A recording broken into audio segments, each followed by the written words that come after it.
Winter 1942. Europe is frozen solid. Fuel is rationed. Cities are rubble. Front lines stretch across continents. And yet, soldiers, resistance fighters and civilians survive brutal winters with almost no modern equipment. No smart thermostats, no electric radiators, no central heating, just ingenuity. Tonight, we uncover 7 forgotten World War II heating hacks. Improvised systems, so efficient, so cleverly engineered, they sometimes outperform modern heaters. And here's the uncomfortable question. If they worked in bombed-out cities and frozen forests, why aren't we using them now? Let's begin.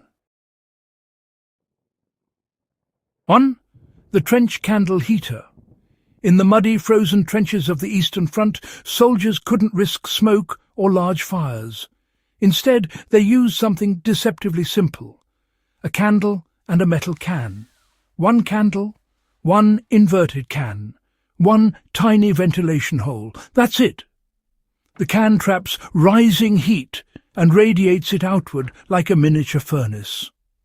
The metal absorbs thermal energy and releases it slowly, increasing the candle's heat output several times over. British and American troops used similar setups during winter campaigns in Europe. Civilians across ration-stricken cities copied the design when coal ran out. Here's the science. Convection concentrates heat. Radiation distributes it. A simple metal shell transforms a weak flame into a steady directional heater. Modern equivalent? Portable electric heaters that draw 1,500 watts. The trench version? One candle. Is it safer? That depends on ventilation and supervision. Is it efficient in emergencies? Undeniably. 2. The Finnish log rocket stove. During the Winter War, Finnish soldiers faced temperatures plunging below -30 degrees Celsius. Open fires would reveal their positions, so they developed the Rakovalkia, the Finnish log rocket stove. 2 logs, one vertical channel carved between them. A fire lit inside the cavity. The result? A smokeless, intensely hot combustion chamber that burned upward through the carved core. The logs themselves acted as insulation and fuel. Minimal smoke, maximum heat, low visibility. This wasn't just clever, it was tactical survival. The rocket effect increases airflow, creating more complete combustion. Modern rocket stoves copy this exact airflow principle for off-grid living. So here's the twist. We think of rocket stoves as trendy homestead tools, but they were perfected under sniper fire. Efficiency born from necessity is rarely beaten. The Dakota fire hole. Though older than the Second World War, the Dakota fire hole was widely used by Allied forces for concealed heating and cooking during the war. 2 holes in the ground, connected by a tunnel. One for the fire, one for airflow. The result? A hidden combustion chamber with increased oxygen flow and, well, minimal smoke signature. American troops used versions of it across multiple theatres. Resistance fighters in occupied Europe adapted similar underground fire pits to avoid detection. The physics are elegant. Forced airflow increases combustion temperature while underground insulation retains heat. Modern fire pits? Open, exposed, wasteful. The Dakota design? Focused, controlled, tactical. And here's the unsettling part. It produces more heat using less fuel than many backyard fire setups today. Why did we forget that? The brick thermal battery. In bombed cities like London during the Blitz, fuel shortages were severe. Families improvised by heating bricks in fireplaces or communal ovens, then wrapping them in cloth and placing them in beds. Crude? Maybe. But scientifically brilliant. Bricks have high thermal mass. Once heated, they release warmth slowly for hours. Soldiers did the same, using heated stones inside shelters and bunkers. It's passive heat storage. Modern heating systems blast hot air that escapes quickly. But a thermal battery, like heated masonry, stores energy and releases it gradually. Today, high-end eco-homes use so-called thermal mass walls to regulate temperature. In 1940, families did it with rubble. Technology advances, but physics doesn't change. The submarine heat exchange trick. On-board submarines like Germany's Type 7, heat wasn't generated just for comfort, it was recycled. Engines produced enormous heat. Instead of wasting it, engineers routed residual warmth into living quarters through primitive heat exchangers. Waste heat recovery. Today, we call this energy efficiency innovation. Back then, it was survival inside a steel tube under the Atlantic.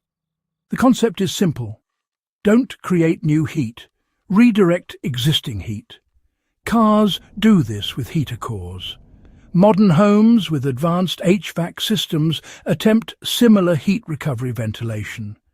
But, Second World War submariners did it without microprocessors.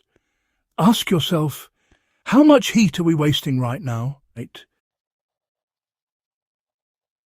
Right. So, in occupied regions and across mainland Japan during wartime shortages, families relied on the traditional kotatsu, a low table covered with a heavy blanket, with a charcoal brazier underneath.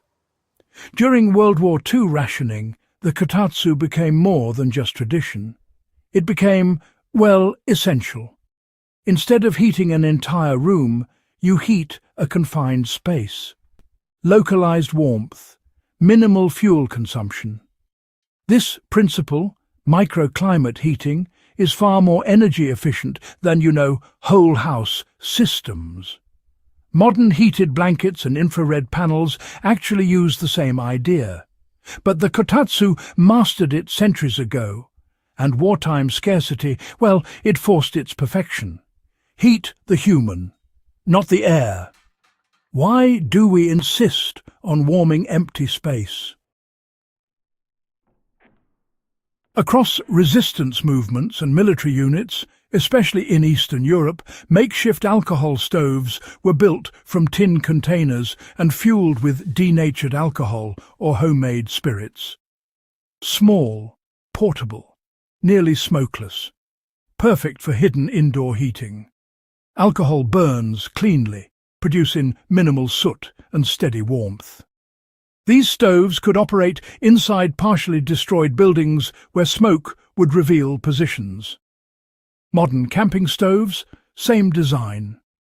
But here's the deeper question. Have we confused complexity with progress?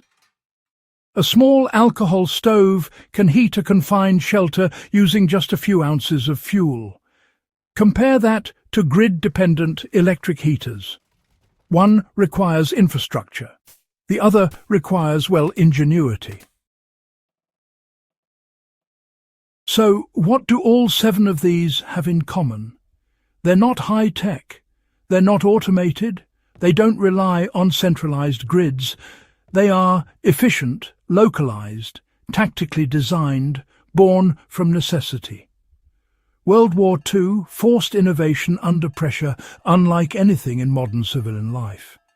In cities like Stalingrad, during the Battle of Stalingrad, survival often came down to micro-heating strategies inside shattered buildings.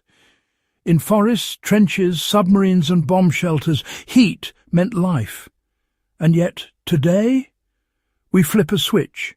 We complain about bills. We forget resilience. This isn't nostalgia, it's perspective. Modern heaters are convenient, but convenience can hide inefficiency. Many systems heat entire structures instead of focusing on people.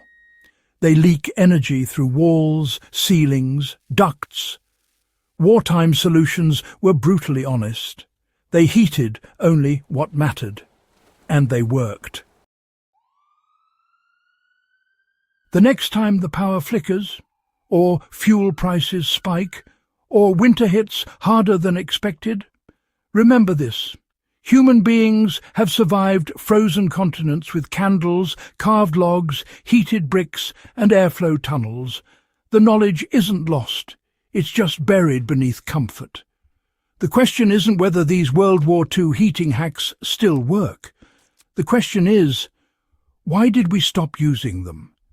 If you found this intriguing, stay with us, because history isn't just about the past. Sometimes it's a survival manual.